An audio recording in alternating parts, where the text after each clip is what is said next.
right. TMs teach on temporary groups. HMs, you can't do this. Yep. I know, but then they also, in the more recent games, they've removed HMs. They? Yeah, well, you don't need them anymore. How's CYK going? I have a file called Thompson N CYK project.py that I've made. Excellent, It's got comments in it. excellent. Yeah. I'm through the design process and halfway through commenting out everything I want to add. Excellent. All right, so that's the big announcement. There is an assignment out that is due next Wednesday as well. It's not an immediate exam week. There's not a huge incentive to turn it in early, so spend time on CYK in the meantime, and then you can start on that assignment. And we're getting close to the point where we can start thinking about the next exam, but that'll be a week from now. Any questions before we dive into computability, decidability, the halting problem, and video day? No question. When can we start the video? It'll be about 6 or so minutes into lecture. Okay. Is there gonna be a test? It has to do with some of these ideas, and some of these ideas may show up on the exam in some capacity, but not on the video itself. All right, so we introduced the concept of what are the limits of algorithmic computability.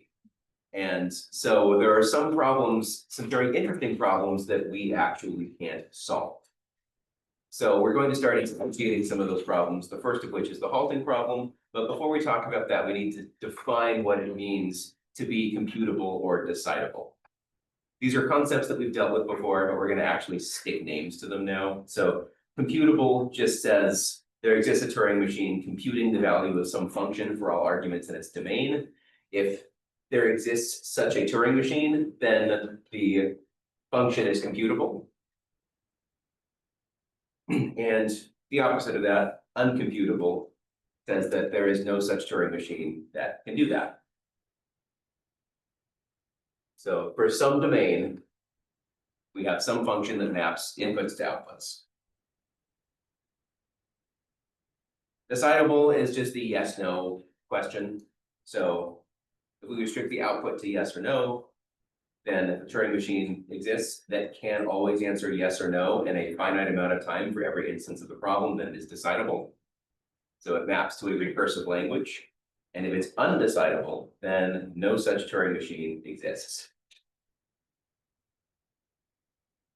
So we care about a lot of undecidable problems where we can't necessarily answer the problem. And there are some fairly simple problems that turn out to be undecidable, which is very interesting, both in math and in computer science. And we'll hear that concept of decidable a lot in this video that we're about to talk about. So yeah, the domain of the function must be clear to be able to decide whether it's computable or not. We can't have a misunderstanding or ambiguity with regards to the domain of a function.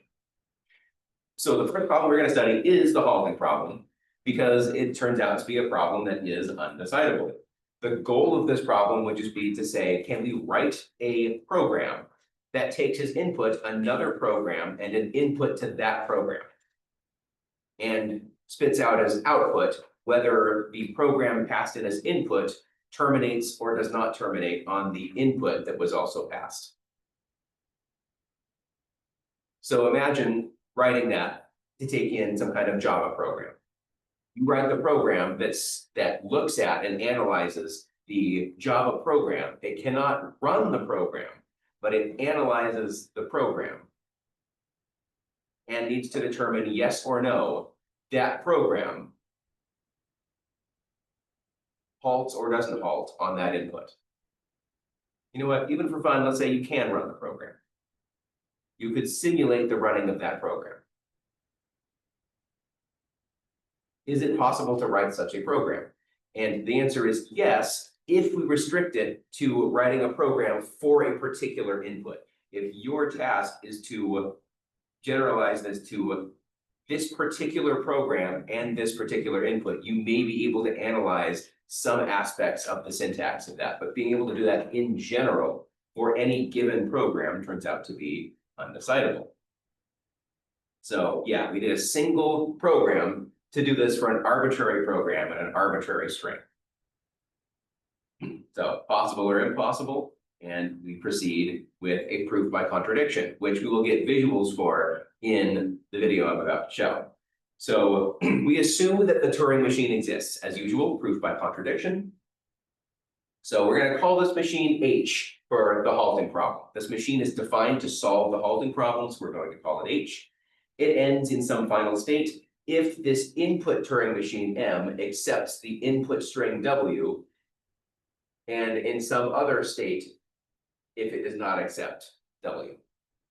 So a way to visualize this is just that we're passing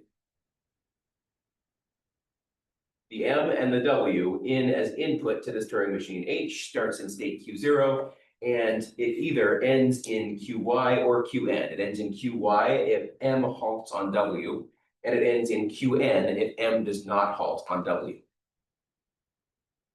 Do we agree that if such a machine existed, that would be a machine that solves the halting problem?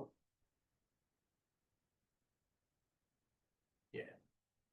We take in as input a machine string pair. If that machine halts on that string, we end in QY. And if it does not accept W, sorry, if it halts on W, doesn't matter if it accepts or rejects. If it halts, we go to QY. If it does not halt, we go to QN. Basically, if it goes into an infinite loop somehow, this machine will identify that and stop in state QN. So we need to make a small change to that and call the result H loop. If we reach QY, rather than halt, we instead enter an infinite loop, which is a very strange concept, but this is something that we could easily do. We could make this machine, right? We just take the existing machine and say, rather than halting in QY, if we recognize that yes, M halts on W, then instead we're just going to go into an infinite loop. Something we could choose to do. So this is H loop. That's what we're going to define this machine as. We're going to construct a third Turing machine that we're going to call H proof. And this machine will take M, which is now going to be the code for the machine H that solves the halting problem, as input and copies it. It's going to use it both as the machine and as its string. Because we agree that Turing machines are just string representations, right? We have some binary representation for the machine itself. So we're going to pass in this code defining H, the machine that solves the halting problem, as both code and input to H proof. After we feed this in, it behaves exactly like H loop. So if the code and string pair, if the machine that solves the halting problem on its own input, using its own definition as its input, were to halt, we would go into an infinite loop. If it were to not halt, we would halt and reject.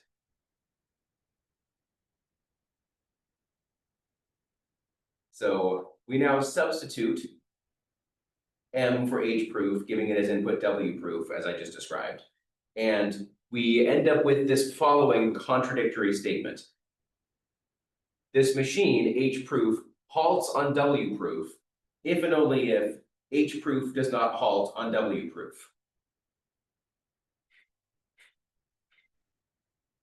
And likewise, H proof does not halt on W proof if and only if H proof halts on W proof. What do we think? Does that contradiction make sense? So you're feeding this machine, we're asserting that this machine exists that solves this problem.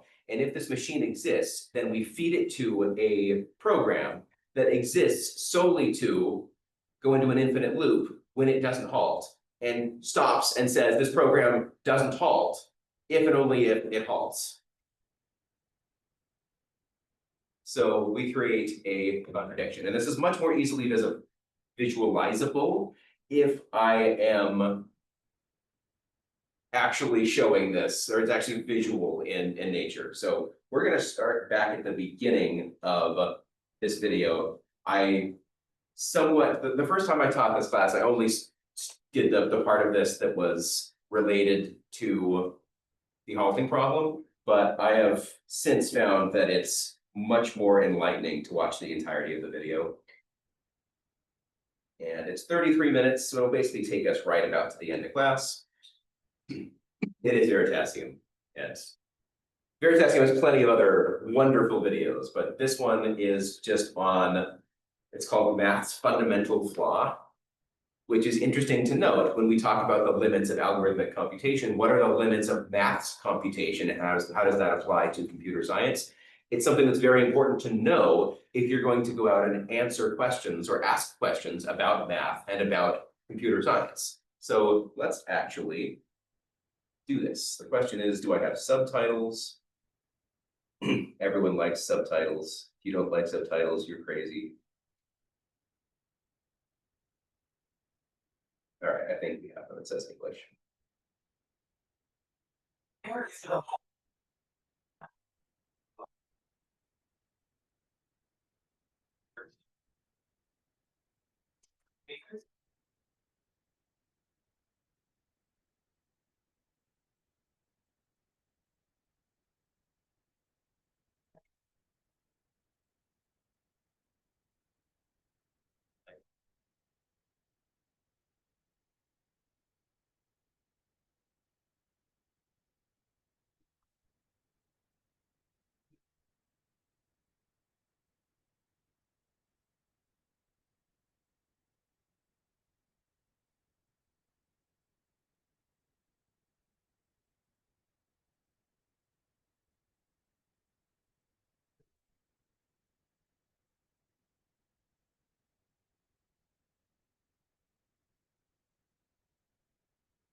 No. Worse and worse. I know. My ad blocker.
That was someone's master's thesis, I bet. Magic the Gathering.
There's a joke about the Principia Mathematica, which is like, I've heard only two people have ever read it. And I'm Yeah. not sure that the authors were in that book. It is very dense.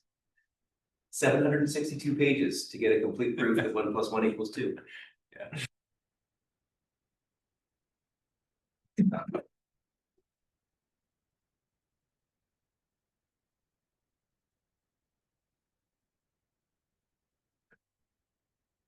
It's the best sense of humor.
Joe is smarter than it first appears.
seen this one. So good. Yeah. Beautiful.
I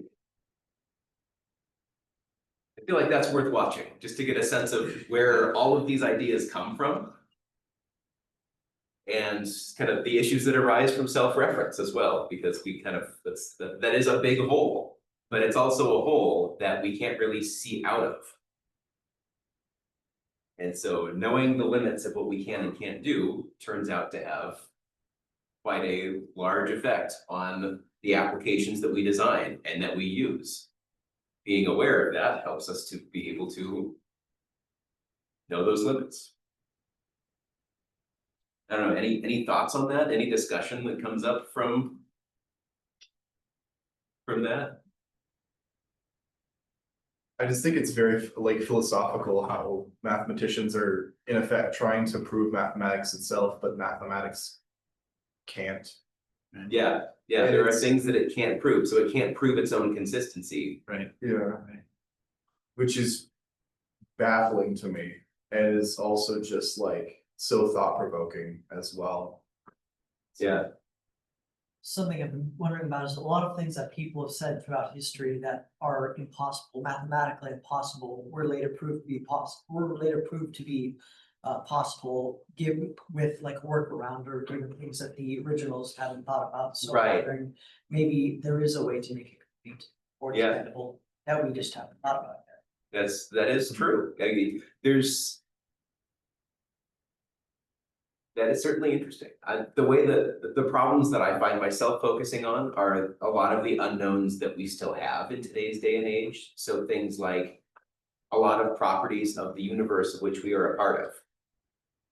There's a lot that we still don't know about that. The question is, are we asking the wrong questions? Have we not really thought through everything? Is there a way to make this make sense to us? Yeah. like If in- we do that, then there's a lot of unknown. Yeah, like in the barber example, what if you just got a second barber? Yeah, if you have two barbers, then they can, yeah, it doesn't work for self-reference, but as soon as you have two entities that need self-reference, yeah, that is interesting. Have each barber cut each other's hair, and then either barber can cut anybody else's hair. Yeah. That doesn't work for ideas like sets that by definition can only have one copy of things, of the same thing inside of it. But that is a very interesting idea of if you defined a system where sets now can contain at most one duplicate of itself, then does that solve the system? I don't know, I've never thought of this before, I'm just gonna keep coming up with questions to ask, because that makes the concept of set theory more interesting. At the start of the video, when they figured out the self-referential set thing. He just said like they decided those weren't sets. Right. And didn't say anything else, which seemed Right. kind of hand-wavy. Yeah, it is. Right. It actually did. Yeah. We're going to restrict what It's we like, no, allow not to those, be. and everyone else was like, oh, okay. This is what happens when we let politicians be mathematicians. Yeah. I mean, like, you can- It's not a problem if it doesn't exist. I mean, you could say it's the same thing with like Euclidean geometry, though. Like the definition was set in stone that a triangle has these properties, and then once they're like, but Right. what in a three-dimensional space? Then these rules don't apply anymore. So it's like you use definitions to try to constrict ideas so that they make sense, so that you can define things as Right. well Right. to avoid these logical contradictions. But the second you step outside the bounds that you originally thought of for them, Right. then it doesn't matter anymore. I mean, that's kind of, because on an intuitive level, this is, like, I read Gödel, Escher, Bach, that book that I'm sure you guys have heard about that kind of talks about this. And I didn't fully understand it, but I guess what I took away was this idea that like, yeah, the axioms that people build their system out of are chosen, like not without reason, but like there's a certain amount of like faith involved of like, this just makes sense to me. And I think these are solid, but then the system you build out of it, it's just a system. It's just a construction. It relies on the truth of those axioms. Right. One way that I talk about being a part of a democracy and being responsible for your vote. You can see who I've talked to about this before, because it's a fundamental part of just how I view the world is we all take in information. There is so much information that we need to be able to interact with the world around us. Society has gotten more and more and more complicated over time. As soon as you take what someone else says as ground truth, you are adding an axiom to your system. And if there is a chance that that is false, you can use that piece of information using perfect logic from there to derive an infinite number of falsehoods. Logically, perfectly logically. So what's scary is if the people are given power, but the power comes from axioms that cannot be shown, or people don't bother to trace back to their sources, then it's possible for each of those agents to derive false information, which opens the door for things like propaganda. If someone tells you something that logically seems to make sense and you add that as an axiom, and then future information that is fed to you aligns with that axiom, then all you really have needed to do perfectly logically is plant the right axiom in someone's mind, and you have completely manipulated them to now change and see the entire world how it is that the person wanted to when they planted that falsehood. If you want to see this play out in real time, devise or make a knowledge-based agent. So use the predicate logic system shown in the video that you've seen in Discrete. Make an agent that is responsible for proving things, a theorem prover, and feed that 1,000 truths and one lie. From that one lie, start querying that knowledge base. You can do this in the form of tells and asks if you use a programming language like Prolog or the natural language toolkit library of Python. You can start asking that some things, and you will find that it lies to you, and it lies to you much more frequently than the 1 in 1,000 lie that was put into that knowledge base. And that is very interesting to see, because we are all just like these, that the way that we deduce new facts is based on what we know, and what we know comes from some source or another. So it's just one interesting way to justify always thinking critically about what you think you know and tying that to everything else that is around you. there is one truth, but there are multiple ways of evaluating the value of that truth. So if I use a particular function to determine my own output, I take the ground truth and I say, this is more important to me than this, which is more important to me than this. That drives how I view the world and how I make decisions. If someone else has a different function for taking the underlying truth and determining the associated value, where they will say something that wasn't important to me is important to them, that is how we get disagreements. That is how we get intelligent disagreements, where policy that is determined by the government that is around us, we have real disagreements about how we should be